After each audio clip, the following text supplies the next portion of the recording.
Hello everyone, welcome back to Dhyanam classes. Dhyanam classes में आप सबका स्वागत है। सबसे पहले राधे राधे, जय श्री कृष्णा।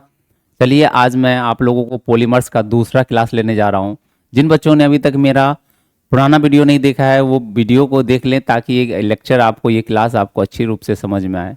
तो चलिए आज की क्लास की मैं शुरुआत करता हूँ। मेरा नाम है रविरंजन और आप देख रहे हैं ध्यानम क्लासेस। तो मैंने आप लोगों को पिछले क्लास में पॉलीथीन्स के बारे में पढ़ाया था कि पॉलीमर्स क्या होता है। पॉलीमर्स का क्लासिफिकेशन पढ़ाया था on the basis of monomers. Monomers के आधार पर पॉलीमर्स को कितने भागों में बांटा गया था। वहाँ पे हमने सबसे पहला पॉलीमर्स पढ़ा था, होमोपॉलीमर्स पढ़ा था। और होमोपॉलीमर्स में सबसे पहला एग्जाम्पल हमने पॉलीथीन का देखा था। और मैंने पॉलीथीन के बारे में बताया था कि पॉलीथीन को दो तरीके से प्राप्त किया जा सकता है। एक पॉलीथीन था लो डेंसिटी पॉलीथीन और एक पॉलीथीन था हाई डेंसिटी पॉलीथीन। आप लोगों ने रिवीजन तो जरूर किया होगा। अगर आप लोग रिवीजन नहीं करेंगे तो आगे का वीडियो कैसे, आगे का लेक्चर आपको कैसे अच्छे से समझ में आएगा। एक बार आप लोग बार बार रिवीजन करते रहें और रटना नहीं है। जो जिसको मैंने आपको समझाया है, जिस तरीके से समझाया है उस तरीकों को याद रखना है, उस तरीके को बार बार पढ़ना है, बार बार देखना है, ताकि आपके दिमाग में मेमोराइज हो जाए, वो याद हो जाए। ठीक है, तो चलिए आशा करता हूँ आप लोग अच्छे से रिवीजन कर लिए होंगे। चलिए आज मैं आप लोगों के लिए पॉलीथीन का दूसरा जो विधि था प्राप्त करने का, हाई डेंसिटी पॉलीथीन, उसकी चर्चा करने जा रहा हूँ, उसकी डिस्कस करने जा रहा हूँ। तो चलिए हाई डेंसिटी पॉलीथीन को हम लोग बनाने जा रहे हैं कि हाई डेंसिटी पॉलीथीन कैसे मिलता है, कैसे प्राप्त किया जाता है। ये भी पॉलीथीन पॉलीथीन प्राप्त करने का ही एक तरीका है। बस अंतर क्या है कि जब हम लोगों ने पॉलीमराइजेशन रिएक्शन करवा रहे थे तो वहां पर लो डेंसिटी पॉलीथीन को बनाने के लिए हम लोगों ने O2 की कम मात्रा लिया था, या उसके अलावा हमने पेरोक्साइड लिया था। पेरोक्साइड लेने से समस्या ये हुई कि जो पॉलीथीन का चेन मिला था उस चेन में फ्री रेडिकल्स आयन बहुत सारे जुड़ चुके थे, जिनके वजह से उसका क्लोज पैकिंग नहीं हो पाता है। वो जितने भी फाइबर्स थे आपस में जब पैकिंग होता है तो वो दोनों के बीच में गैप रह जाता है, जिसके वजह से जो पॉलीथीन मिलता है वो लो डेंसिटी का रह जाता है, उसकी स्ट्रेंथ कमजोर रह जाती है। वही लो डेंसिटी पॉलीथीन था। लेकिन अब क्या होगा, यहाँ पर हम पेरोक्साइड के जगह पे किसी और कैटलिस्ट का उपयोग करेंगे, किसी और चीज का उपयोग करेंगे। आप पूछोगे सर कौन से कैटलिस्ट का उपयोग करते हैं, तो यहाँ पर जो उपयोग किया जाता है जिगलर नाटा कैटलिस्ट। ये कई बार एग्जाम में पूछा गया है। हाई डेंसिटी पॉलीथीन किसके प्रेजेंस में कराई जाती है, जिगलर नाटा कैटलिस्ट। और जिगलर नाटा कैटलिस्ट के बारे में ऑब्जेक्टिव में भी कई बार पूछे जा चुके हैं कि जिगलर नाटा कैटलिस्ट क्या होता है। चलिए जानते हैं क्या होता है, कैसे एसडीपी मिलता है।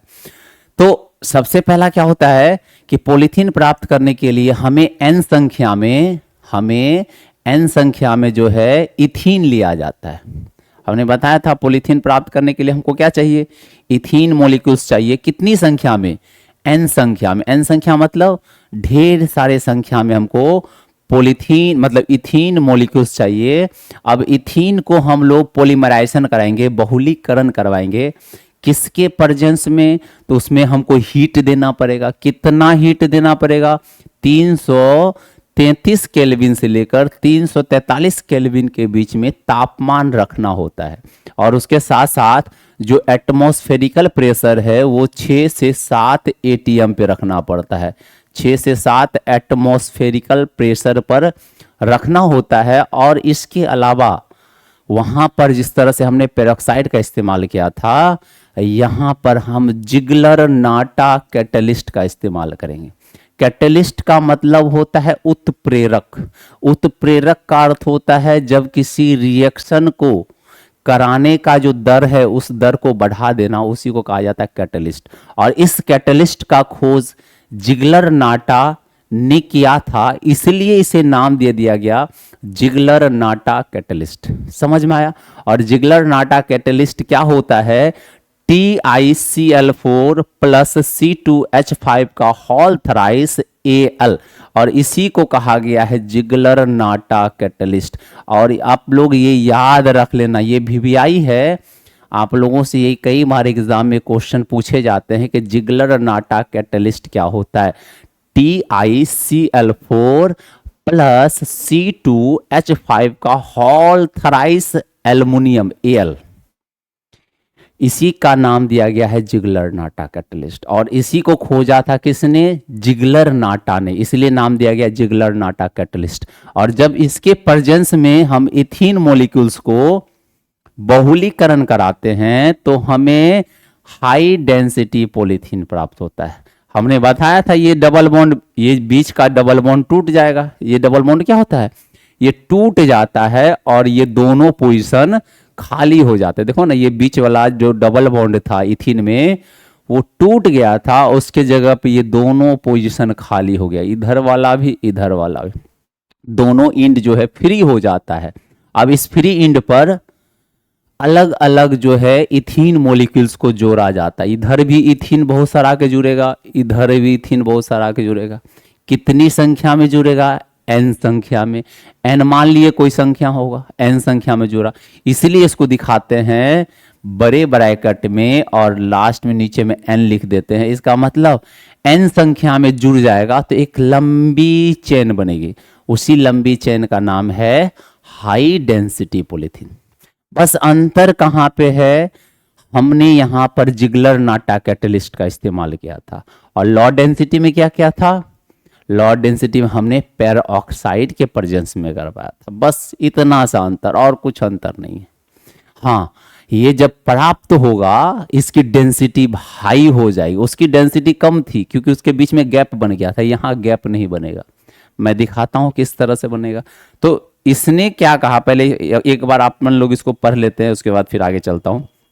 इसमें कहा जाता है इथीन को जिगलर नाटा कैटलिस्ट, इसको आप लोग VVI कर लेना, जिगलर नाटा कैटलिस्ट। ये एग्जाम के ऑब्जेक्टिव के क्वेश्चन होते हैं बेटा, ठीक है? आप नहीं करोगे तो रह जाओगे, कहीं ना कहीं कोई ना कोई को ऐसा टकरा जाएगा जो आपसे नहीं हो पाएगा, और नहीं हो पाएगा तो आप जानते हो परफॉर्मेंस आपका घट जाएगा। आपको ये याद रखना, छोटी छोटी मगर मोटी बातें शक्तिमान। अच्छा चलो, तो आपको ये याद रखना है जिगलर नाटा कैटलिस्ट क्या होता है। TiCl4 प्लस C2H5 का होल थराइस Al, इसको कहा जाता है जिगलर नाटा कैटलिस्ट। और इस कैटलिस्ट के उपस्थिति में हम कितने टेम्परेचर पर इसको हीट करते हैं? 333 से लेकर 343। और प्रेशर क्या होना चाहिए? 6 से 7 एटमॉस्फेरिकल यूनिट पर गर्म करने पर हाई डेंसिटी पॉलीथीन की निर्माण होता है या प्राप्ति होता है। क्लियर हो रहा है? आप एक बार इसका स्क्रीनशॉट ले लेंगे, ठीक है? आप स्क्रीनशॉट ले लो इसका, फिर मैं आगे बढ़ूं। लिया आपने स्क्रीनशॉट? बहुत अच्छा। अच्छा, अब ये जो कैटलिस्ट बना है, अब ये जो हाई डेंसिटी पॉलीथीन बना है, इसके क्या क्या खासियत हैं, इसके गुण क्या हैं, प्रॉपर्टी क्या है? ये जो जिस तरह से लो डेंसिटी पॉलीथीन का डेंसिटी कम था, इसका डेंसिटी हाई होगा। उसमें स्ट्रेंथ कम था, इसमें स्ट्रेंथ हाई होगा। होता था कि नहीं? वो भी केमिकली इनर्ट था, मतलब वो भी LDP भी केमिकल के साथ रिएक्शन नहीं करता था, ये भी नहीं करेगा। वो भी विद्युत धारा का प्रतिरोधी था, ये भी विद्युत धारा का प्रतिरोधी है, मतलब इलेक्ट्रिकली रेसिस्टेंट भी है। तो चलो इसकी क्या क्या खासियत है इस चीज को देखते हैं। इसकी पहली खासियत है केमिकली तथा इलेक्ट्रिकली रेसिस्टेंट है, मतलब इस पर ना केमिकल का प्रभाव पड़ेगा और ना ही विद्युत धारा का प्रभाव पड़ेगा। अच्छा, दूसरा, इसके पास हाई टेंसाइल स्ट्रेंथ है। मगर इस हाई टेंसाइल स्ट्रेंथ का मतलब क्या? इसे अगर आप खींचोगे तो इसको जल्दी आप तोड़ नहीं पाओगे, ब्रेक नहीं कर पाओगे। आप देखो ना, ऐसी ऐसी मार्केट में पॉलीथीन अवेलेबल है कि आप उसको खींचो जल्दी फटेगा नहीं, जल्दी टूटेगा नहीं। अरे मार्केट में जो पॉलीथीन मिलता है ना, जिसमें हम लोग सामान लाते हैं, कैरी बैग, उसको एक ऐसा पॉलीथीन आता है जो मजबूत होता है, उसमें 5 kg भी डाल दो तो नहीं फटेगा, और उसको खींचो तो जल्दी नहीं फटता है। क्यों नहीं फट रहा है? हाई डेंसिटी पॉलीथीन है, और हाई डेंसिटी पॉलीथीन है तो इसको हम बोलते हैं स्ट्रेंथ, टेंसाइल स्ट्रेंथ कहा जाता है। तो उसका टेंसाइल स्ट्रेंथ ऑटोमेटिकली क्या होता है? इंप्रूव हो जाता है, अच्छा हो जाता है। क्यों अच्छा हो गया? क्योंकि आप इस डायग्राम को देखो, वहां पर क्या था, वहां पर लो डेंसिटी में जितने भी हमें पॉलीमर्स के धागे मिले थे, वो सब में क्या लटक गया था, फ्री रेडिकल आयन लटक गया था, जिसके कारण से जितने भी हमारे पास चेन मिले हुए थे, उस चेन को जब हमने पास लाया तो वो आपस में चिपक नहीं पाए, और जब चिपक नहीं पाए तो उसके बीच में गैप रह गया था, इसलिए उसकी डेंसिटी लो हो गई थी और स्ट्रेंथ कम हो गया था। इसमें ऐसा बात नहीं है, इसमें कोई भी फ्री रेडिकल आयन नहीं बनते हैं, जिस कारण से जब आप इसको एक जगह पे लाओगे तो ये क्या हो जाएगा, ये एक दूसरे से चिपक जाएगा, थोड़ा सा भी गैप नहीं बचेगा। गैप नहीं बचेगा तो हम जानते हैं ये मजबूत हो जाता है। ये है high density polythene, linear chain है। आप देखो इसमें कोई भी फ्री रेडिकल आयन नहीं था, वहां पे इस तरह से लटक जाता था, इस तरह से लटक जाता था, लेकिन यहाँ पे ऐसा नहीं है। सारा चेन जो है एक लीनियर वे में है, कोई एक्स्ट्रा ग्रुप बाहर नहीं निकला है। ठीक है, समझ में आ गया ना। तो इसका आप इस्तेमाल कहाँ कहाँ करना होता है, हम लोग कैरी बैग बनाते हैं, जो थैला है ना, थैला को कहते हैं कैरी बैग, थैला बनाते हैं, प्लास्टिक का पॉलीथीन का बनाते हैं। उसके अलावा हम लोग बोतल्स का इस्तेमाल करते हैं, जो पानी पीने वाला बोतल्स होता है, बोतल्स के निर्माण में इसका इस्तेमाल कर लेते हैं। टॉय बनाने में करते हैं, खिलौना बनाने में करते हैं, पाइप बना लेते हैं, बकेट्स बाल्टी बना लेते हैं, और वायर, जो मार्केट में आप तार खरीद के लाते हो ना तो इलेक्ट्रिसिटी के लिए, आपने जरूर निश्चित रूप से तार खरीदा होगा मार्केट में, वायर खरीदते हैं, तो वायर के ऊपर जो कवर है वो प्लास्टिक है। वो कौन सा प्लास्टिक है, वो उसमें देखो, अगर अच्छे क्वालिटी का वायर है तो उसमें क्या होता है, पीवीसी का मतलब प्लास्टिक होता है, पीवीसी वाला होता है। जब आप ब्रांड का खरीदो, मोटा मोटा वायर खरीदो घर में वायरिंग के लिए, उसमें पीवीसी कवरिंग होता है, पीवीसी का ऊपर लेयर होता है। लेकिन आप जब सस्ते वायर खरीदो बिना ब्रांड का, जो 5 रुपये 6 रुपये मीटर देता है, उसका प्लास्टिक जो होता है वो HDP होता है, हाई डेंसिटी पॉलीथीन होता है। लो डेंसिटी वाला तो बेकार ही हो जाएगा, वो तो कब फट जाएगा, कब टूट जाएगा, और जब तार जो फट जाएगा, उसका वायर जो है ओपन हो जाएंगे तो करंट लगने का वहाँ बहुत ज़्यादा पॉसिबिलिटी होता है। इसीलिए वहाँ पर हाई डेंसिटी पॉलीथीन का इस्तेमाल करते हैं, या नहीं तो पीवीसी इस्तेमाल करेंगे। पीवीसी के बारे में भी पढ़ना है, तो इसका इस्तेमाल समझ गए। जो बाल्टीन बनाया जाता है, जग बनाया जाता है प्लास्टिक का, वायर का कवर बनाने के लिए किया जाता है। इसके अलावा पाइप बनाने में इस्तेमाल करते हैं, खिलौने बनाने में करते हैं, ढेर सारा चीज़, सामान ढोने वाला झोला बनाते हैं, कैरी बैग जिसको कहते हैं थैला, उसके बनाने में करते हैं। एक बार आप इसका स्क्रीनशॉट ले लो, फिर मैं दिखाता हूँ। ले लिया आपने स्क्रीनशॉट, चलो बहुत अच्छा, आगे बढ़ता हूँ। देखो, आपने जरूर ये सब पाइप को देखा होगा मार्केट में। देखो ना, ये ब्लैक वाला जो पाइप दिख रहा है, बोरिंग जो कि जिससे हम लोग करते हैं, वो पाइप जो सस्ता आता है। देखो, महंगा पाइप लोगे तो आप पीवीसी का पाइप मिलता है। पीवीसी एक ऐसी प्लास्टिक है जो काफ़ी स्ट्रेंथ होती है, उसकी जल्दी ब्रेक नहीं होता है, जल्दी टूटता नहीं है, उस पर ज़्यादा हीट का प्रभाव नहीं पड़ता है, ज़्यादा केमिकल का प्रभाव नहीं पड़ता है। ये पाइप उतना ज़्यादा मजबूत भी नहीं होता है, ये टूट भी सकता है, ये खराब भी हो सकता है, लेकिन पीवीसी वाला नहीं टूटता है। हम देखेंगे जब पीवीसी पढ़ाएंगे तो वहाँ पे आपको बताएंगे।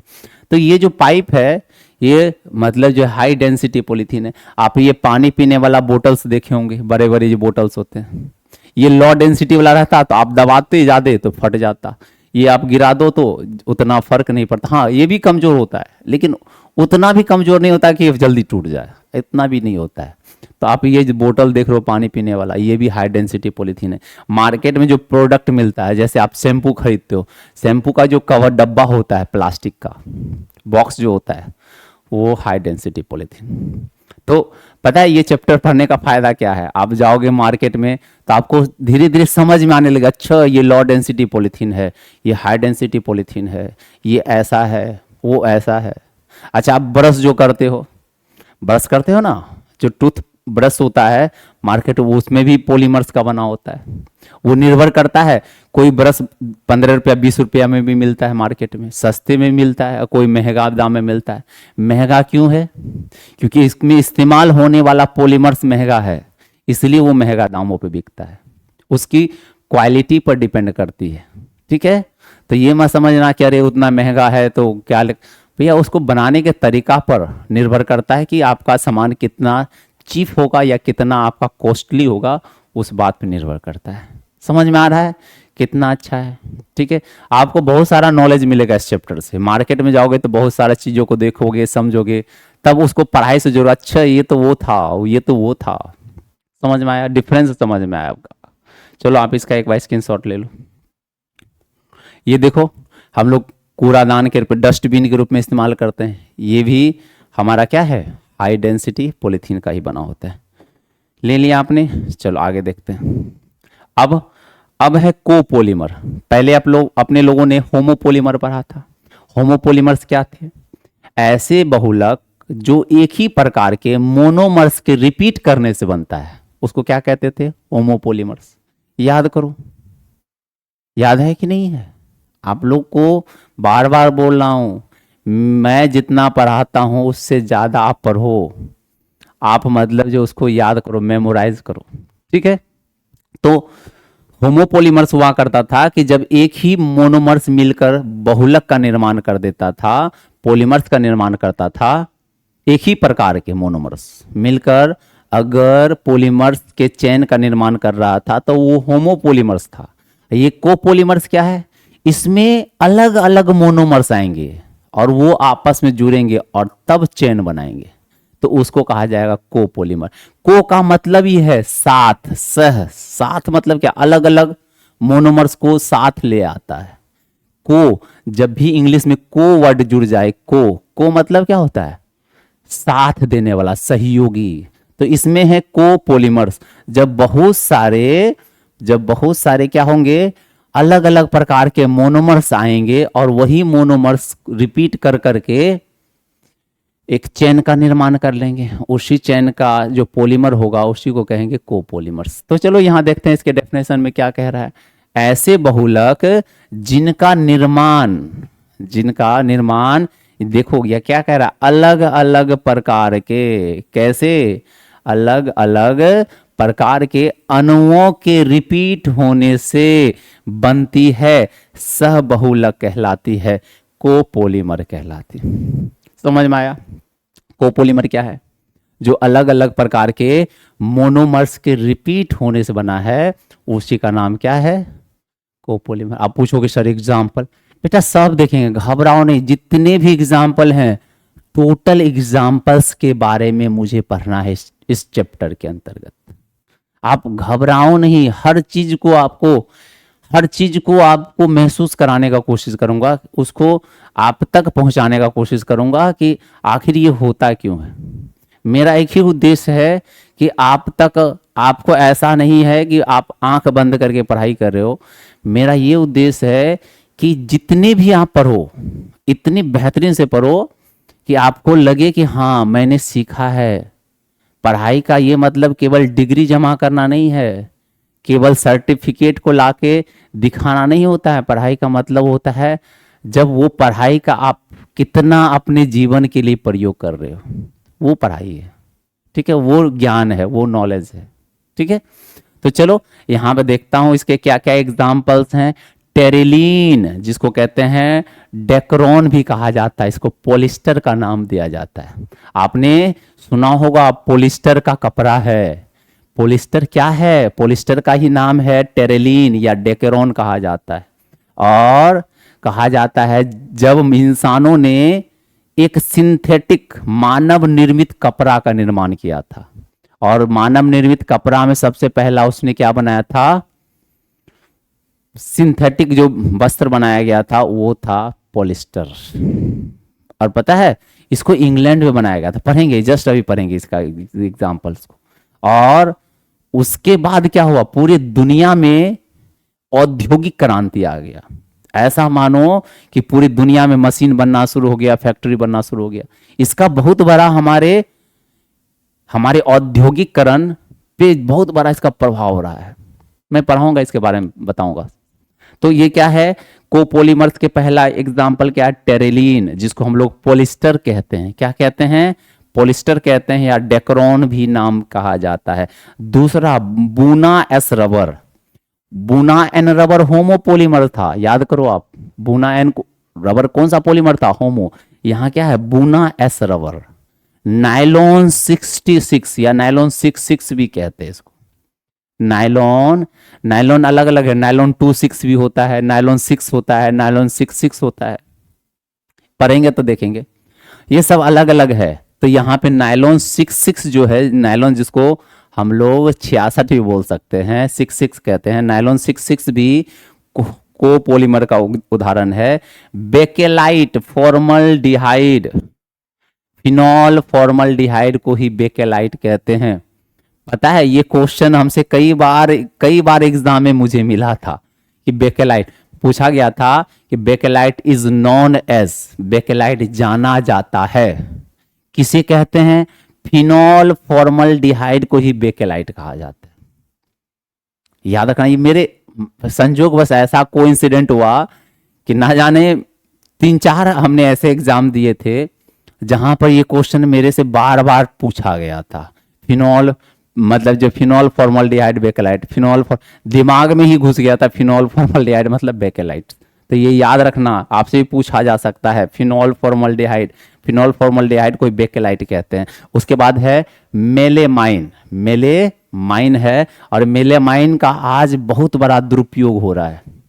मैं पढ़ाऊंगा मेलेमाइन के साथ क्या हमारे साथ अन्याय हो रहा है।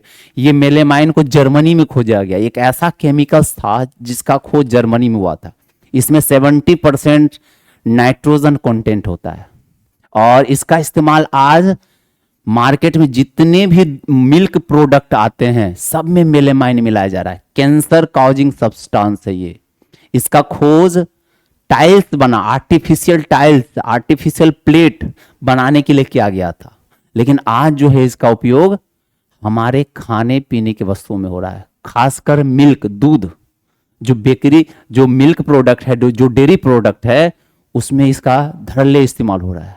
पूछोगे सर क्यों इस्तेमाल हो रहा है, कारण क्या है, मैं बताऊंगा। तो पहले आप इसका स्क्रीनशॉट ले लो, फिर मैं आगे बढ़ता हूं।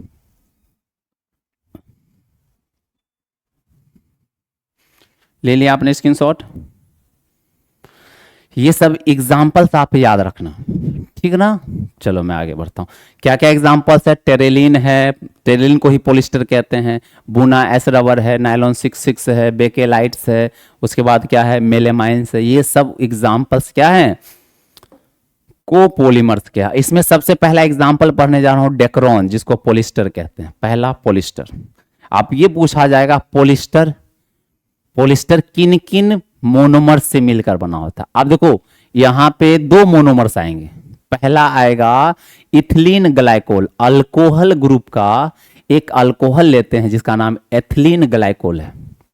एथिलीन मतलब मेथेन इथेन 2 कार्बन, और ग्लाइकोल मतलब अल्कोहल, OH ग्रुप। तो इसमें क्या है, इथिलीन ग्लाइकोल को लिया गया और उसको रिएक्शन कराया गया टेरिप्थेलिक एसिड के साथ, कार्बोक्सिलिक ग्रुप का एक मॉलिक्यूल्स है जिसका नाम है टेरिप्थेलिक एसिड। अब जब दोनों का रिएक्शन हुआ तो हमें प्राप्त होता है पॉलीइस्टर। किससे बनता है पॉलीइस्टर, तो यहां 2 मोनो, याद करो, जो एक ही मोनोमर्स के बार बार रिपीट करने से, एक ही मोनोमर्स के बार बार रिपीट करने से बना था, उसको होमोपोलीमर्स कहते हैं। यहां पर एक ये है, एक ये है, दोनों मिलेगा, अलग अलग है, देखो ना, यहां पर क्या है, ये इथिलीन ग्लाइकोल है, ये टेरिप्थेलिक एसिड है। अब ये दोनों आपस में रिएक्शन किए, तब जाकर क्या हुआ, एक लंबा चेन बनता चला गया। ये दोनों मिलके एक चेन, फिर यहां पे ये जो चेन बनेगा, फिर वैसा ही चेन उधर बनेगा, फिर वैसा ही चेन इधर बनेगा, और सब आपस में ज्वाइंट होते चलेंगे, रिएक्शन करके आपस में बॉन्ड बनाते चलेंगे और एक चेन का निर्माण करेगा। इसी का नाम है पॉलिएस्टर। तो बोलोगे सर क्या है ये इथिलीन मतलब टेरिप्थेलिक एसिड, क्या है इथिलीन ग्लाइकोल। चलो मैं समझाता हूं इसको, तब आपको समझ में आएगा अच्छे तरीके से। क्या कहा जाता है, हमें बनाना है पॉलिएस्टर, पॉलीएस्टर, ईस्टर का निर्माण करना है। पॉलिएस्टर का नाम डेक्रोन भी है, टेरेप मतलब जो टेरेलिन भी है, इसका अलग अलग नाम है, ये याद रख लेना। तीनों नाम आपको याद रखना है। पॉलिएस्टर को टेरेलिन भी कहा जाता है, डेक्रोन भी कहा जाता है। अच्छा, ये कैसे बनेगा? इसको बनाने के लिए हमें दो अलग अलग मॉलिक्यूल्स को लेना पड़ेगा। एक मॉलिक्यूल्स का नाम है इथिलीन ग्लाइकोल, CH2CH2। इथेन में कितना कार्बन है? Methane ethane 2 carbon. अल्कोहल जोड़ना है तो एक OH ग्रुप इधर जोड़ दो, एक OH ग्रुप इधर जोड़ दो। ये अल्कोहल भी हो गया। और कौन सा अल्कोहल हुआ? 2 कार्बन चेन वाला है, तो इसलिए नाम दिया गया है इथिलीन ग्लाइकोल, नाम दिया गया था। ठीक है, ये कौन से अल्कोहल हैं? Ethylene glycol. ठीक है, इथिलीन ग्लाइकोल है, ये अल्कोहल है। अब इसको रिएक्शन कराया जाएगा किसके साथ? टेरेप्थेलिक एसिड के साथ। आप पूछोगे सर ये टेरेप्थेलिक एसिड क्या है? तो आपको क्या करना है? बेंजीन चेन बनाना है। हम जानते हैं बेंजीन को बनाने के लिए बेंजीन चेन बना लेना आप। ये बेंजीन बन गया। ठीक है, अब इसमें दोनों तरफ, एक इस साइड और एक इस साइड, COOH ग्रुप को जोड़ देना। COOH ग्रुप को जोड़ देना। इसका नाम कार्ब, हम लोग पढ़े थे, मैंने बायोमोलिक्यूल्स पढ़ाया था तो बताया था COOH को कहते हैं कार्बोक्सिलिक, कार्बोक्सिलिक ग्रुप कहा जाता है। ये कार्बोक्सिलिक ग्रुप का है, इसलिए नाम इसका दिया गया टेरेप्थेलिक एसिड। टेरेप्थेलिक एसिड कहा जाता है, टेरेप्थेलिक एसिड कहा जाता है। अच्छा देखो, ये टेरेप्थेलिक एसिड है। अब क्या होगा? ये रिएक्शन करेगा। अच्छा, इसका तो आपको बनाना आता है स्ट्रक्चर COOH का। तो ये क्या हो जाएगा? यहाँ 2 OH, कितना ऑक्सीजन है? 2, हाइड्रोजन कितना है? 1। तो आप ये कैसे बनाओगे इसका स्ट्रक्चर? ये इसका स्ट्रक्चर बनाने का तरीका होता है, कार्बन को डबल बॉन्ड के साथ ऑक्सीजन से जोड़ दो, और एक ऑक्सीजन और बचा है उसको OH के साथ जोड़ दो। यही तो कार्बोक्सिलिक एसिड है, COOH। आया कि नहीं आया? इस साइड भी वही संरचना बनाओ, वैसा ही बनाओ। तो अब क्या करोगे? C डबल बॉन्ड O और OH। अब बताओ, ये दोनों को जोड़ना है, रिएक्शन करना है। तो मैंने बताया था रिएक्शन में चाहे डबल बॉन्ड टूटेगा या अल्कोहल OH ग्रुप हो वहां से टूटकर जुड़ेगा। अल्कोहल टूटेगा तो वो मतलब जो जल के रूप में बाहर आ जाएगा। अगर डबल बॉन्ड टूटेगा तो वहां से कोई भी प्रोडक्ट बाहर नहीं निकलेगा, बाय प्रोडक्ट कुछ भी नहीं निकलेगा बाहर। तो अब जरा देखो, यहाँ पर तो अल्कोहल है, यहाँ भी OH ग्रुप है। अब कैसे जोड़ना है इसको? तो आपको रिएक्शन करना आता है। अब देखो, इस दोनों का रिएक्शन मैं करा रहा हूं। ठीक है, तो यहां से ये OH भाई साहब, ये OH भाई साहब इस H को कहेगा कि ऐसा करो ब्रो, ब्रो मतलब भाई ऐसा करो भाई। अरे मेरी भावनाओं को समझा करो, मेरे शब्दों पे मत जाओ। ठीक है, तो ये क्या बोलेगा कि ब्रो, OH ब्रो और H ब्रो दोनों मिलकर वाटर बनाते हैं और बाहर निकल जाते हैं। और जैसे वाटर बनेगा, वाटर जैसे बनेगा तो ये दोनों आपस में जो हैं ये जुड़ जाएंगे। मिटा दो ना, यहाँ पे देखो कैसे बाहर निकल रहा है। और ये दोनों आपस में क्या होगा? बंधन बनकर जुड़ जाएगा। और जैसे जुड़ गया, आप बोलोगे सर इधर, इधर भी वही काम होने वाला है। इधर भी यहाँ का जो एक H ग्रुप है ये हटेगा और उधर का OH ग्रुप लेगा, तो ये इधर भी एक लंबा चेन बनाना शुरू कर देगा। ये इधर भी चेन बनाना शुरू करेगा और इधर भी साइड वही कहानी है। यहाँ भी देखो, मतलब OH ग्रुप है, फिर उसका H ग्रुप लेगा, वहां से जल बना के ये भी निकलना शुरू कर देगा। तो ये कहानी लगातार दोनों साइड चलते रहता है। उस साइड भी वो चलेगा, इस साइड भी यही कहानी चलेगा। इसी तरह का बंधन बनेगा सब जगह, सब जगह, और एक लंबे चेन का फॉर्मेशन करेगा। इसी का नाम होगा, क्या होगा? अरे पॉलिएस्टर। आप बोलोगे सर इसको अच्छे से बना दो, इसको मैं मिटा देता हूँ, अच्छे से देखना कैसे कर रहा। इसको मिटाया, इधर से OH मिटाया, उधर से H मिटाया, और दोनों के बीच हमने क्या किया? एक बॉन्ड बना दिया, और ये बॉन्ड बनाने से एक इथिलीन ग्लाइकोल और टेरिप्थेलिक एसिड जुड़ गया, और इस तरह से फिर ये टेरिप्थेलिक एसिड अलग अगला इथिलीन ग्लाइकोल को जोड़ेगा, फिर इथिलीन ग्लाइकोल अगला टेरिप्थेलिक एसिड को जोड़ेगा, फिर अगला टेरिप्थेलिक एसिड अगला इथिलीन ग्लाइकोल को जोड़ेगा, और ऐसा चेन इधर चलेगा। इधर देखो इथिलीन ग्लाइकोल है, टेरिप्थेलिक एसिड ऐसा ही इधर आएगा जुड़ेगा, फिर टेरिप्थेलिक एसिड फिर एथिलीन ग्लाइकोल को जोड़ेगा, और लंबा चेन बनेगा। देखो ना, एक मोनोमर्स नहीं यहाँ पे, एक यहाँ पे दो मोनोमर्स आ गए। कौन कौन सा? एथिलीन ग्लाइकोल और टेरिप्थेलिक एसिड। इसलिए जब अलग अलग मोनोमर्स आ जाते हैं, अलग अलग मॉलिक्यूल्स जो है मोनोमर्स का निर्माण करते हैं, तो उसी का नाम है कोपोलिमर्स। और ये घटना दोनों तरफ जो है n संख्या में चलेगा। कैसा चलेगा? ये n संख्या में इधर भी बढ़ेगा और n संख्या में इधर भी बढ़ेगा। तो हमने क्या किया, यहाँ लगाकर n लिख दिया। n इसलिए लिख दिया क्योंकि मुझे पता है कि ये n संख्या में इधर भी जाना है, इधर भी बढ़ना है, लंबा चेन। और इसी का नाम है, क्या नाम दिया गया? इसी का नाम है पोलीस्टर। पोलीस्टर का नाम दिया गया है, डेकेरोन का नाम दिया गया, टेरिप्थेलिक एसिड है ये वाला। बना लो आप डायग्राम, आप स्क्रीनशॉट ले लो इसका, ताकि आपको समझ में आए। ले लिया आपने? अब चलो दिखाता हूं, अब दिखाता हूं। यहाँ पे आओ, देखो क्या है, आपको क्लियरली नजर आ रहा होगा। सर ये इथिलीन ग्लाइकोल था, यहाँ पर OH था, इसको भी n संख्या में लिए, इसको भी n संख्या में लेंगे कि नहीं लेंगे? क्योंकि n संख्या में जोड़ के बनाना है, इधर भी n संख्या है, तो ये दोनों n संख्या में लिया गया। और यहाँ से H, यहाँ से OH निकला। किसके रूप में निकला? वाटर के रूप में निकला। और वाटर के रूप में निकल कर ये क्या हुआ? जुड़ गया। और जुड़ कर क्या बनाया? पोलिस्टर। हाँ, यहाँ भी रिएक्शन कराने के लिए कुछ कैटलिस्ट की जरूरत पड़ती है। कौन सा कैटलिस्ट है? जिंक एसीटेट या एंटीमनी ट्राइऑक्साइड। ये याद रखना कि पोलिस्टर किसके प्रेजेंस में बनाया जाता है? जिंक एसीटेट या एंटीमोनी ट्राइऑक्साइड के प्रेजेंस में। जब 420 से 475 डिग्री का हीट देते हैं, तापमान देते हैं, तो ये जो है पॉलिस्टर में बन जाता है। और पॉलिस्टर क्यों कहा गया? पॉलिस्टर इसलिए इसका नाम दिया गया कि आप जरा यहां देखो, यहां पर बंधन किसके बीच में बना है? ऑक्सीजन। यहां देखो ना, बीच में ऑक्सीजन है, ऑक्सीजन से बंधन बना है। और ऑक्सीजन से जो बंधन बंधता है उसको कहते हैं ईस्टर बॉन्ड।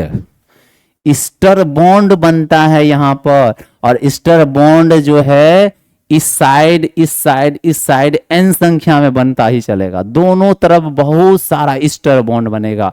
अब बहुत के लिए हम पोली कहते हैं और ईस्टर के लिए तो ईस्टर कहेंगे, इसलिए नाम हो गया पॉलिस्टर। पूछा जाएगा पॉलिस्टर का नाम पॉलिस्टर क्यों दिया गया? आप बताना। क्योंकि जब पॉलिस्टर का निर्माण होता है तो दो मॉलिक्यूल्स आते हैं। कौन कौन सा? इथिलीन ग्लाइकोल और टेरिप्थेलिक एसिड। दोनों बंधन से बंध जाते हैं। वहां कौन सा बंधन है? बीच में ऑक्सीजन से जुड़ जाता है। और ऑक्सीजन से जब बंधन जुड़ जाए उसका नाम ईस्टर बॉन्ड है। और बहुत सारा ईस्टर बॉन्ड बनेगा, इसलिए नाम पॉलिस्टर होगा। क्लियर हुआ कि नहीं हुआ क्लियर? तो ये याद रख लेना आप, ईस्टर बॉन्ड है ये। तो यहाँ पर वही बात कहा गया है, यहाँ पर बहुत सारे ईस्टर बॉन्ड है। ये जो ऑक्सीजन जुड़ा है ना, इसका नाम ही ईस्टर बॉन्ड है। अब देखो ना, ये जुड़ गया है, ईस्टर बॉन्ड से जुड़ा हुआ है, तो ये नाम ईस्टर बॉन्ड से, इसलिए नाम दिया पॉलिस्टर या टेरिलीन का नाम दिया गया है। और किसके प्रेजेंस में हो रहा है? एंटीमनी ट्राइऑक्साइड और जिंक एसीटेट के प्रेजेंट में ये रिएक्शन हो रहा है। आप इसका एक बार स्क्रीनशॉट ले लेंगे, अपने नोट्स में बनाते हुए चलना है इसको, ठीक है? आगे बढ़ो ना, चलो। अब देखो ये क्या कह रहा है आगे, कैसे निर्माण हुआ है। अब इसी को थ्योरी के रूप में लिख दिया गया। बोला गया है पॉलिस्टर का जो निर्माण है अल्कोहल ग्रुप। कौन सा अल्कोहल? इथिलीन ग्लाइकोल तथा कार्बोक्सिलिक ग्रुप। कौन सा कार्बोक्सिलिक ग्रुप? टेरिप्थेलिक एसिड को जिंक एसीटेट तथा एंटीमनी ट्राइऑक्साइड के प्रेजेंस में हीट करते हैं 420 से 475 पर गर्म करने पर हमें पॉलिस्टर की प्राप्ति होती है। और पॉलिस्टर का निर्माण सबसे पहले इंग्लैंड में किया गया था, और इंग्लैंड में निर्माण होने के कारण इसने कहा जाता है औद्योगिक क्रांति में, औद्योगिक के क्रांति में ये एक मतलब जो लहर ला दिया था, पूरी दुनिया में हाहाकार मचने लग गया था कि ये इतना सस्ता कपड़ा बन गया है। बनाने का कॉस्ट बहुत कम पड़ता था। आज भी देखो ना, आप पॉलिस्टर का कुछ भी खरीदने के लिए कपड़ा जाओ, आपको सस्ते रेट में मिलेगा। और ये कपड़ा का खासियत इतना बेहतरीन था, खासियत ही खासियत। बोलोगे सर खासियत है तो आप पहन लो, अरे मतलब जो कुछ इसके डिमेरिट्स भी थे, लेकिन खासियत भरपूर थे। क्या खासियत? आप ये कपड़ा इतना मजबूत होता है पॉलिस्टर कि जल्दी फटता ही नहीं है। आप एक ऐड देखे हुए थे, एक ऐड आया करता था, आदमी छत से कूद जाता है, बोलता है कि पुर्जा पुर्जा फट जाएगा, टूट जाएगा, चड्डी नहीं फटेगा। भैया कौन से ब्रांड का बना के बेच रहे हो आप? मुझे तो लगता है पॉलिस्टर का बना होगा। जरा सोच के देखो, वो कितना अजूबा लगता है, 4-5 मंजिल से गिर रहा है, आदमी मर जा रहा है, लेकिन उसका कपड़ा नहीं फट रहा है। जरा सोचो, तो वो हमें लगता है पॉलिस्टर का ही बना होगा। ये खासियत है, ये कितना भी आप कर लो, आप खरीदो, आपका पोता पहनेगा। ये इतना मजबूत होता है पॉलिस्टर। अच्छा, दूसरा खासियत, सस्ते दाम में अवेलेबल है, चीप रेट में। तीसरा खासियत, इसमें आयरन करने की जरूरत ही नहीं है। इसको कहा जाता है रेडी टू मतलब वियर, रेडी टू बियर। इसका मतलब क्या है? आप जब पहनो तब ये कपड़ा तैयार रहता है। इस पे कभी आपको जब चपोत के रखते हैं हम लोग कपड़े में, तो देखना उसमें मतलब जो ऐसा बिना प्रेस का, बिना आयरन किए हुए, तो वो कपड़ा मुड़ जाता है। ये कभी नहीं मुड़ेगा। आप कैसे भी रखो, उसको बोरा में डाल के रखो, फिर भी जब निकालोगे तो लगेगा प्रेस करके आया है। इसका ये खासियत है। अगला खासियत है, कहीं भी इस पे गंदा लगता ही नहीं है। इसको कहीं भी डुबा के निकाल दो, 10 मिनट हवा में डाल दो, सूख जाएगा। भैया ये एब्जॉर्ब भी नहीं करता वाटर को जब एब्जॉर्ब भी नहीं करेगा तो उसमें क्या पानी की मात्रा, नमी की मात्रा रहेगी नहीं, तो ऐसे ही सूख जाएगा। आप निकाल के 2 बार ऐसे ऐसे करो, हवा में टांग दो, सूख गया 5 मिनट के अंदर। कितना खासियत है। आप जरा सोचो, पहले के जमाना में लोग को उतना रिसोर्स नहीं था, उतना संसाधन नहीं था, लोग गरीब हुआ करते थे, तो लोगों को लगता था ऐसा कपड़ा ले ले कि जो ज्यादा दिन तक चले, तो लोग का सबसे पहला चॉइस होता था पॉलिस्टर। लेकिन सबसे बड़ा डिमेरिट इसका ये था कि पॉलिस्टर जो है हमारे स्किन के लिए बेहतर नहीं है। आप गर्मी के समय में पहन लो तो समझ लेना कि आपके अंदर हवा जाने नहीं देगा, आपके अंदर इतना पसीना चलेगा, इतना पसीना, पूरा पसीना आपके पैर से होकर निकलेगा। ये हमारे स्किन के लिए अच्छा नहीं था, इसलिए इसका यूज हम लोग जो है अपने पहनने के लिए बहुत कम क्या करते हैं। अच्छा, इसका इस्तेमाल अपने लोग पर्दा बनाने के लिए करने लगे, मेट बनाने के लिए करने लग गए, बहुत सारा जगह पे इसका इस्तेमाल किया जाने लग गया। तो ये एक बहुत बड़ा खासियत था, और इसने समझो कि औद्योगिक क्रांति में एक लहर ला दिया था इंग्लैंड में। कहा जाता नहीं, सबसे पहले औद्योगिक क्रांति का शुरुआत जो है वो 1950 के समय में हुआ था, और इंग्लैंड में हुआ था। सॉरी 1950 बोलते हैं, 1850 के समय में इंग्लैंड में हुआ था। और इंग्लैंड में क्या चीज का निर्माण करना शुरू कर दिया, जो सब जगह फैक्ट्री लगना लग गया? कपड़ा। कौन सा कपड़ा? पॉलिस्टर इसमें सबसे बड़ा पहला था। ये सस्ता मिलता था, कम दामों पर था, ज्यादा टिकाऊ था, ज्यादा मेंटेनेंस की जरूरत नहीं थी। ये इसकी सारी खासियतें थी ये पॉलिस्टर की। तो आप याद रख लेना, आप ये इंग्लैंड में सर्वप्रथम बना था। खासियत क्या है, इसके गुण क्या क्या हैं? ये लो मॉइस्चर कंटेंट है। ये लो मॉइस्चर मतलब इससे पानी कभी सोखता ही नहीं है, पानी डालो ऊपर से बह जाएगा, लगेगा ही नहीं, पॉलिस्टर है भैया। ठीक है, तो ये लो मॉइस्चर है, लो मॉइस्चर एब्जॉर्प्शन कैपेसिटी होता है, हाई टेंसाइल स्ट्रेंथ, मतलब इसको खींचो फटो, कितना भी खींचो फटेगा ही नहीं। तो हाई टेंसाइल स्ट्रेंथ है इसका, बहुत ज्यादा दम लगाओगे तभी ये फटेगा।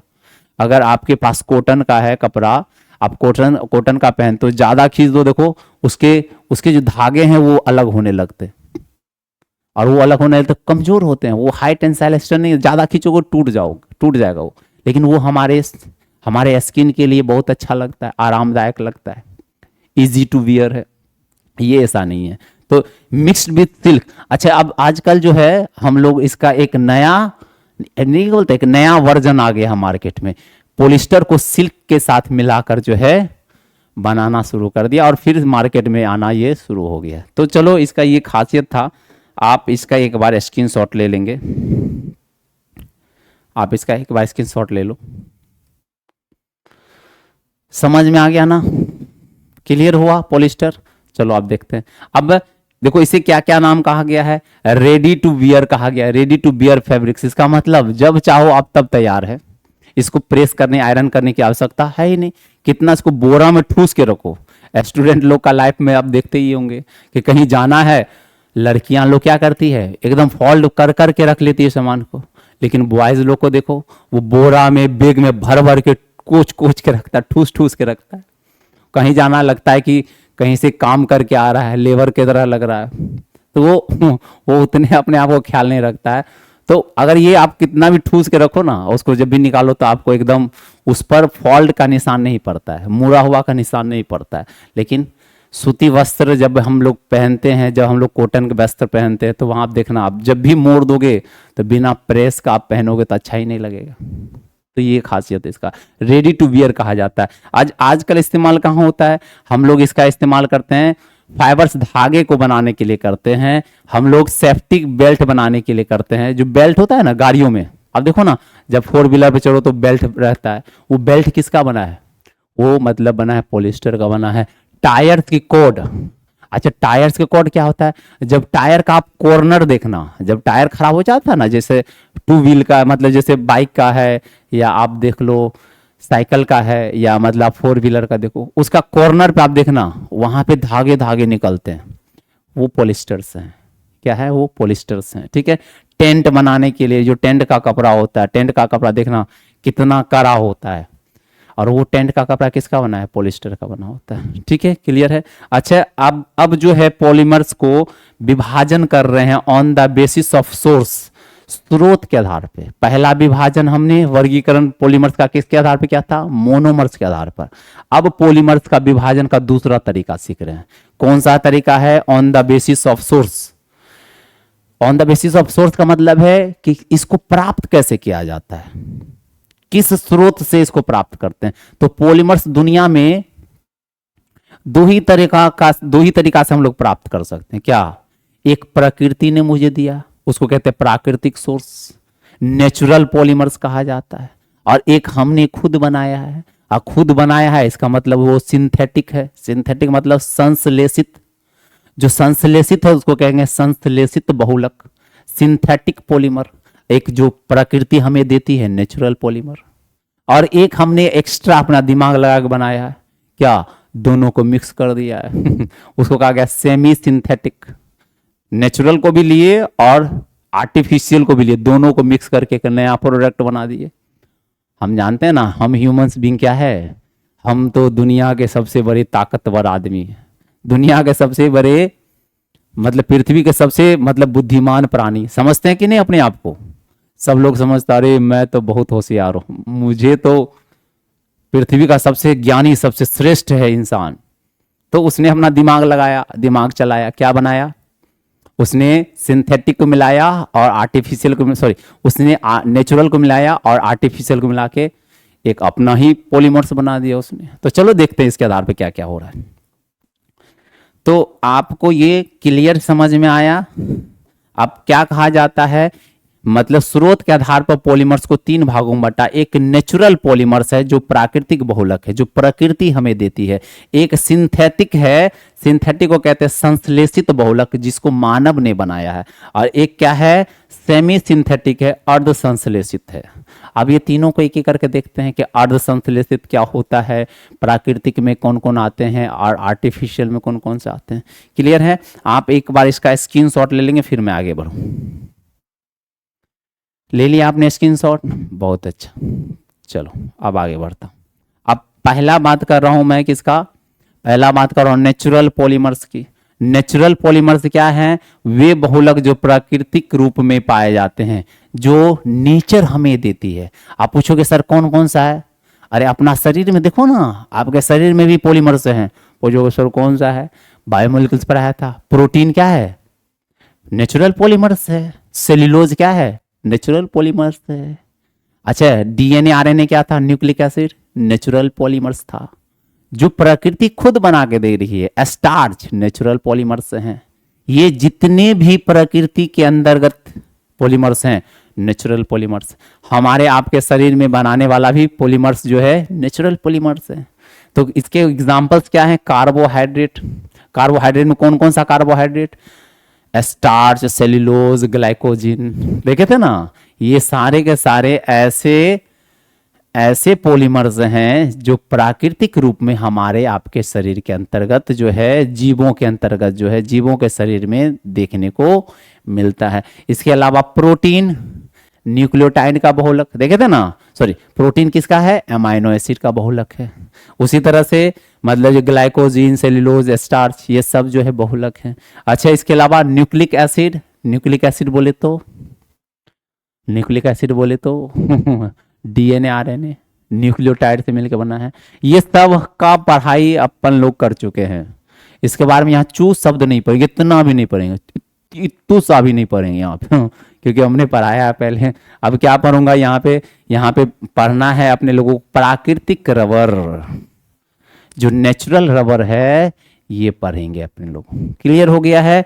इसके अलावा सिल्क, मार्केट में जो सिल्क मिलता है, जो सिल्क का कपड़ा जो है ना, आप जानते होगा ना, सिल्क के उत्पादन में बिहार का 3रा स्थान है। भारत में सिल्क के उत्पादन में बिहार का 3रा स्थान है। अच्छा, पता है यहाँ पे जो सिल्क मिलता है वो येलो सिल्क मिलता है, जो दुनिया का एक मतलब जो इसका एक अलग खासियत है ये सिल्क का। तो दुनिया में सबसे अधिक सिल्क का उत्पादन चाइना करता है, दूसरा नंबर पे इंडिया करता है। लेकिन चाइना का जो सिल्क है और इंडिया का जो सिल्क है उसमें दोनों में बहुत फर्क है। इंडिया का सिल्क में बिहार का जो सिल्क है वो येलो सिल्क है। तो यहाँ का जो सिल्क है वो एक अलग खासियत के साथ मतलब जो है इसकी ज़्यादा मार्केट वैल्यू होती है। सिल्क के कपड़े जो है बहुत महंगे महंगे मिलते हैं। आप जब सिल्क का खासियत ये है कि आप ठंडी के दिन में पहनो तो आपको गर्म का एहसास देगा, गर्मी के दिन में पहनो तो ठंडा का एहसास देता है। इतना बेहतरीन उसका फैब्रिक्स होता है, बहुत ही सुंदर फैब्रिक्स वो सिल्क है। सिल्क क्या है, ये भी प्राकृतिक बहुलक है। इसके अलावा ऊन, जो ऊन प्राप्त करते हैं भेड़ के हेयर से जो ऊन मिलता है वो भी क्या है, वो भी पॉलीमर से है। ठीक है, क्लियर है। तो इसमें सबसे पहला अपन लोग पढ़ेंगे प्राकृतिक रबर, नेचुरल रबर।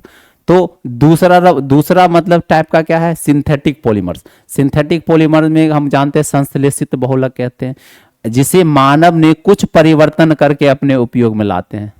सॉरी, ये तो सेमी सिंथेटिक का हम प्रयोग बोलता थे। अच्छा, सिंथेटिक का मतलब होता है जिसे मानव के द्वारा बनाया जाता है, उसको क्या कहते हैं, सिंथेटिक। तो यहाँ पर क्या है, ये सेमी सिंथेटिक का डेफिनेशन हो गया, सिंथेटिक का डेफिनेशन नहीं है, आप ये मत लिखना। बस इसके बारे में इतना लिखना कि वे बहुलक या वैसे बहुलक जिसे मानव के द्वारा तैयार किए जाते हैं, ऐसे बहुलक को क्या कहते हैं, सिंथेटिक। जैसे पॉलीथीन, प्लास्टिक। ये प्लास्टिक किसने बनाया, हमने आपने बनाया। पॉलीथीन किसने बनाया, हमने आपने बनाया। नायलॉन को किसने बनाया, हमने आपने बनाया। अच्छा, पॉलिस्टर भी पड़े थे, पॉलिस्टर को किसने बनाया, हमने आपने। तो कौन से बहुलक हुए, वे बहुलक है मतलब सिंथेटिक बहुलक है, सिंथेटिक पॉलीमर है, संश्लेषित है। आप एक बार इसका स्क्रीनशॉट ले लेंगे, फिर मैं आगे चलूं। इसका डेफिनेशन आप लोग लिख लेना कि ऐसे बहुलक जिसका निर्माण मानव के द्वारा किया जाता है। ठीक है, चलो आगे बढ़ता हूं। अच्छा, अब कहा जाता है कुछ सेमी सिंथेटिक की बात करते हैं। सेमी सिंथेटिक मतलब जो है अर्ध संश्लेषित बहुलक, ऐसे बहुलक जिसमें मानव जो है प्राकृतिक बहुलक में कुछ परिवर्तन करके बनाता है, उसको क्या कहते हैं, सेमी सिंथेटिक कहते हैं। ठीक है, सेमी सिंथेटिक कहा जाता है। जैसे सेल्यूलोज को सेमी सिंथेटिक मॉडिफिकेशन के द्वारा बनाया जाता है। सेल्यूलोज में हम क्या करते हैं, सेल्यूलोज एसीटेट का निर्माण करते हैं। इसमें क्या करते हैं, आर्टिफिशियल सिल्क और प्लास्टिक मतलब जो ये जो इसमें कि हम सेल्यूलोज में परिवर्तन करके हमने एक पॉलीमर्स बनाया है जिसका नाम है सेल्यूलोज एसीटेट। ये मानव ने बनाया है। सेल्यूलोज प्राकृतिक था, हमने उसको एसीटेट के रूप में बना दिया, सेल्यूलोज एसीटेट। अच्छा, इसका इस्तेमाल कहाँ किया जाता है? इसको आर्टिफिशियल सिल्क कहा जाता है। आप देखना मार्केट में जब दुकानदार के पास जाओ कपड़ा लेने के लिए, वो सिल्क के ही तरह दिखने वाला कपड़ा दिखाएगा आपको, बोलेगा ये सिल्क है। अगर आप ओरिजिनल सिल्क की पहचान जानते हो तब पहचान लोगे सिल्क है। लेकिन ये जो सेल्यूलोज एसीटेट है, एकदम एग्जैक्टली आपको लगेगा ये सिल्क के ही तरह दिख रहा है, लेकिन ये आर्टिफिशियल सिल्क है जिसको हम लोगों ने बनाया है। आर्टिफिशियल सिल्क है। प्लास्टिक का जो ज्वेलरी मिलता है, आप लोग लड़कियां लोग जो है मार्केट में बहुत सारे मतलब जो है हार वार जो मिलता है प्लास्टिक का, डायमंड कटिंग टाइप का जो मिलता है, वो क्या है? वो भी हम किसका बना है? सेल्यूलोज एसीटेट का बना होता है। सिगरेट का फिल्टर, आप सिगरेट का जो फिल्टर होता है पीछे में देखना रुई के जैसा कुछ भरा हुआ रहता है, वो वास्तव में क्या है? सेल्यूलोज एसीटेट है कि नहीं है? आप लोग मत पीना, बहुत गंदी बात है, ठीक है। सिगरेट का जो पीछे वाला पोर्शन है जिसको फिल्टर कहते हैं, जो पीला कलर का होता है, देखो ना, जानते हो कि नहीं जानते हो? कैसे जानते हो? मतलब जरूर कुछ दाल में काला है। चलो, बहुत बुरी आदत है, वो सब दूर रहना है, ठीक है। तो वहाँ सिगरेट का जो फिल्टर होता है जिसमें रुई के जैसा कुछ भरा हुआ रहता है, सेल्यूलोज एसीटेट है। इसके बाद सेल्यूलोज नाइट्रेट भी बनाते हैं, सेल्यूलोज में ही मॉडिफाई करके एक और बनाया है सेल्यूलोज नाइट्रेट। इसका प्रयोग हम गन पाउडर के रूप में करते हैं, एक्सप्लोजन ब्लास्ट करने के लिए। ब्लास्ट करने के लिए हम सेल्यूलोज नाइट्रेट का इस्तेमाल करते हैं जिससे ब्लास्ट होता है, बारूद की तरह है ये। इसको कहते हैं गन पाउडर। अरे बारूद जानते हो ना, गन पाउडर ये किसका बना हुआ है? सेल्यूलोज नाइट्रेट का है। रॉकेट का बाइंडर, रॉकेट में जो फ्यूल लगता है, आप देखो मतलब देखते होंगे रॉकेट जब चलता है तो पीछे से धुआं निकलता है, वो क्या है? रॉकेट का फ्यूल है। वो फ्यूल बर्न होता है, उसी को जोड़ने के लिए बाइंडर के रूप में हम इस्तेमाल करते हैं। रॉकेट के फ्यूल्स में इसका इस्तेमाल किया जाता है, किसका? सेल्यूलोज नाइट्रेट का। समझ में आया? ये तीनों पॉलीमर्स आप ये याद रख लेना, कौन कौन सा? नेचुरल, सिंथेटिक और सेमी सिंथेटिक, ठीक है। ये सेमी सिंथेटिक का हमने बात किया है, ठीक है ना। अब इसमें सबसे पहला पॉलीमर्स पढ़ने जा रहे हैं, नेचुरल पॉलीमर्स। तो हम लोग देखेंगे नेचुरल पॉलीमर्स क्या होता है। जल्दी जल्दी चलो देखते हैं कि नेचुरल पॉलीमर्स जो है आइसोप्रीन का बहुलक होता है। ये याद रख लेना, पूछेंगे कि मतलब जो है नेचुरल रबर किसका बहुलक है? आइसोप्रीन। ना जाने कितनी बार बोर्ड एग्जाम में पूछा हुआ है।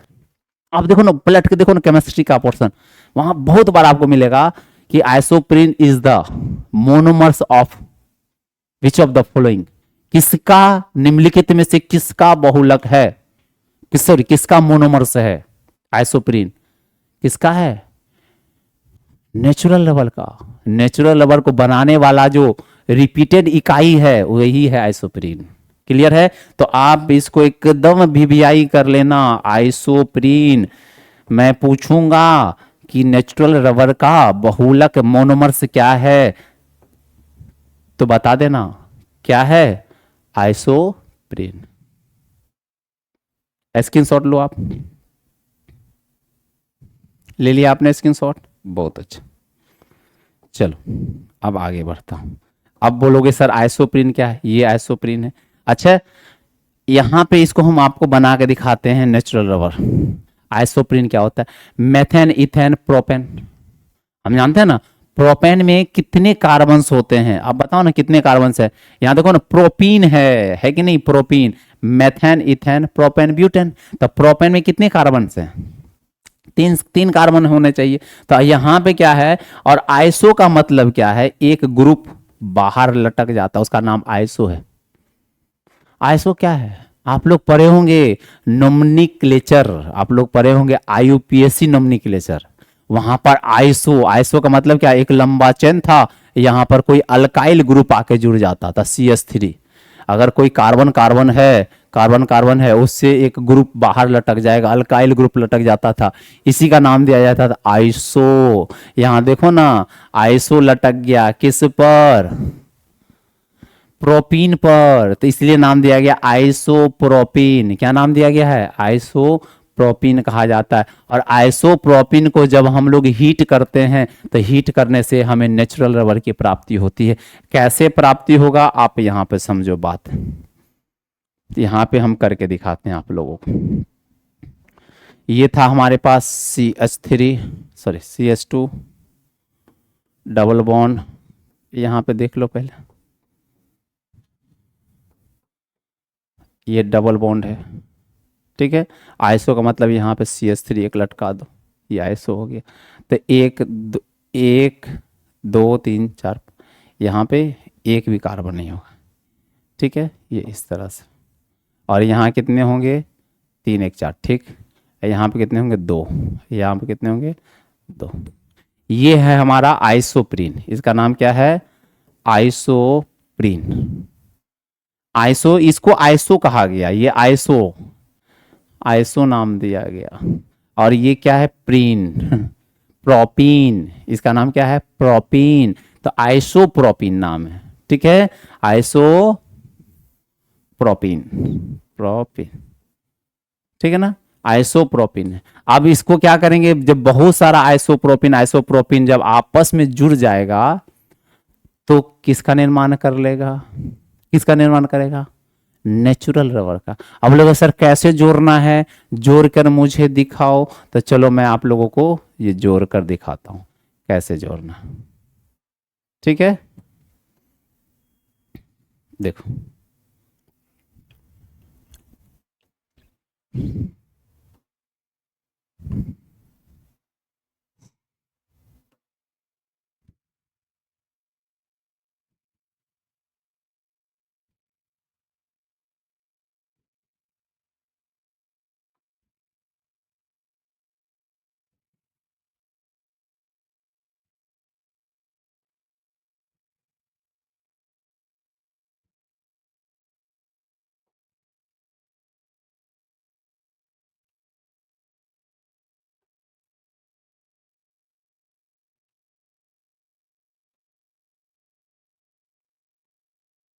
चलो बना ही देता हूँ।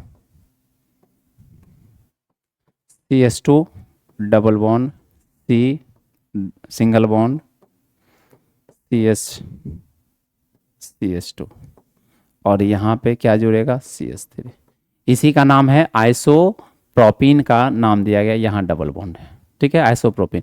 और इसी तरह से इधर भी एक आइसोप्रोपीन होगा, CH2 double bond, C single bond, CH double bond, CH2 और एक ग्रुप जो है यहाँ पर ऊपर CH3 जुड़ जाएगा, ठीक है।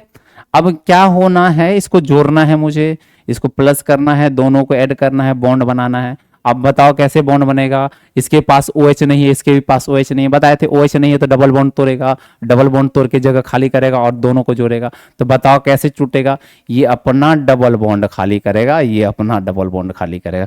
तो बताओ ये दोनों ये दोनों जुड़ेगा कि नहीं जुड़ेगा।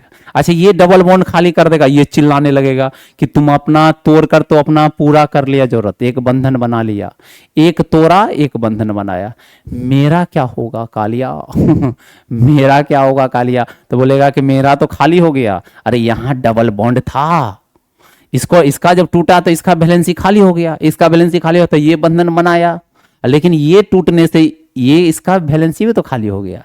तो ये जब खाली हो गया तो ये चिल्लाएगा कि अपना तोड़कर तो बंधन बना लिया लेकिन मुझे तो अकेला छोड़ दिया। तो बोलेगा तुम घबराओ नहीं, तुमको भी करते हैं, इधर वाला को तोड़ देते हैं, ऐसा करो इधर। बोला कि देखो यहाँ पर डबल बॉन्ड, सॉरी ये क्या बोलता है, लो तुमको भी डबल बॉन्ड दे देंगे। अगर डबल बॉन्ड दे दिया इसको तो इसका बैलेंसी तो पूरा होगा, ये गड़बड़ा जाएगा। तो इसीलिए क्या किया गया, इसका एक सॉल्यूशन निकाला गया, ये यहां से भी डबल बॉन्ड को तोड़ेगा, यहां से डबल बॉन्ड तोड़ा और इस डबल बॉन्ड को बीच में शिफ्ट कर दिया देखो ना, जैसे बीच में शिफ्ट हुआ तो यहां से भी इसका पोजीशन खाली हो गया, तो इधर भी क्या जुड़ेगा, इधर भी प्रोपीन, आइसोप्रोपीन जो है जुड़ता हुआ चलेगा और इधर भी क्या करेगा, इसका यहाँ से बंधन तोड़ेगा, इसको शिफ्ट कर देगा बीच में और यहाँ भी पोजीशन खाली होगा और इस तरह से ये चेन बढ़ता हुआ चलेगा, दोनों साइड बढ़ता हुआ चलेगा n संख्या में। और इसी का नाम है नेचुरल रबर। क्या नाम है, नेचुरल रबर कहा जाता है। ये याद रख लेना। आइसो, अरे जोर के देखो ना, आप खुद से करो ना, अपने आप समझ में आ जाएगा। यहाँ पे दोनों के पास डबल डबल बॉन्ड था, दोनों को हटा के बीच में शिफ्ट किया। यहाँ पे भी था डबल बॉन्ड, यहाँ भी था, दोनों हटा के बीच में शिफ्ट किया, और दोनों किनारे पे पोजीशन खाली हुआ और दोनों को जोड़ दिया। पोजीशन खाली होगा, दोनों एंड पे खाली होना चाहिए ताकि दोनों सिरा पे आके जुड़े, तभी तो एक लंबा चेन बनेगा। और लंबा चेन बने क्या, इसी का नाम है नेचुरल रबर। समझ में आया कि नहीं आया? तो बउआ ये नेचुरल रबर है, आप इसका एक बार स्क्रीनशॉट ले लेंगे। क्लियर है? अच्छा, अब नेचुरल रबर प्राप्त कैसे होता है, ले लिया आपने स्क्रीनशॉट? हाँ, नेचुरल रबर प्राप्त होता है पेड़ पौधे से। कौन से पौधे से? रबर ट्री से। अच्छा, रबर ट्री से सर कैसे प्राप्त होता है? रबर ट्री से दूध के जैसा एक मतलब लिक्विड निकलता है जिसको लेटेक्स कहते हैं। आपने देखा है रबर ट्री? बोले सर मैंने तो नहीं देखा है। अरे सो प्लांट के रूप में भी अपने लोग कभी कभी लगा लेते हैं घरों के आसपास। मैं दिखाऊंगा तो आप पहचान जाओगे, हाँ सर ये प्लांट तो मैंने देखा है। तो ये बात समझ में आया? ये हम क्या किए, आइसोप्रोपिन का पॉलीमराइजेशन किए तो क्या बन गया, नेचुरल रबर। और वेरी वेरी इंपॉर्टेंट, ये याद रखना, आइसोप्रोपिन किसका मोनोमर्स है? नेचुरल रबर का मोनोमर्स है। भूलना नहीं, एग्जाम में पूछे हुए क्वेश्चन है। आप आइसोप्रीन के बारे में भूल जाओगे, हो सकता है पूछ दे बोर्ड एग्जाम में। आप घबराना नहीं, आपको एकदम अच्छे से याद रखना है ये सब चीजों को, ठीक है? आप इसका भी स्क्रीनशॉट लेना चाहते ले लो आप, ठीक? चलो आगे दिखाता हूँ। अब दिखाता हूँ नेचुरल रबर जो है इसका स्ट्रक्चर कैसा होता है। जब नेचुरल रबर को आप देखोगे, ड्रॉ करोगे, तो ये इस तरह से आपस में क्या होंगे, जुड़ते हुए चले जाएंगे, ठीक है? आप ये ज्यादा कॉम्प्लिकेटेड नहीं है, आप एक बार स्क्रीनशॉट करके ये बना लेंगे। उसका संरचना दिखाने का तरीका है, इस तरह का स्ट्रक्चर आपको रबर के अंदर देखने को मिलता है। देखो ये जो है, ये देखो ये पौधा आप देख रहे हो ना, ये पौधा, ये ऐसा मोटा मोटा पौधा गमले में भी हम लोग लगाते हैं, शो प्लांट के रूप में यूज, मतलब जिसको घरों के आसपास लगाते हैं। दिखने में बहुत खूबसूरत लगता है, ऐसा लगता है प्लास्टिक का, मतलब इसका लीफ जो है, इसका पत्ता लगेगा प्लास्टिक की तरह है।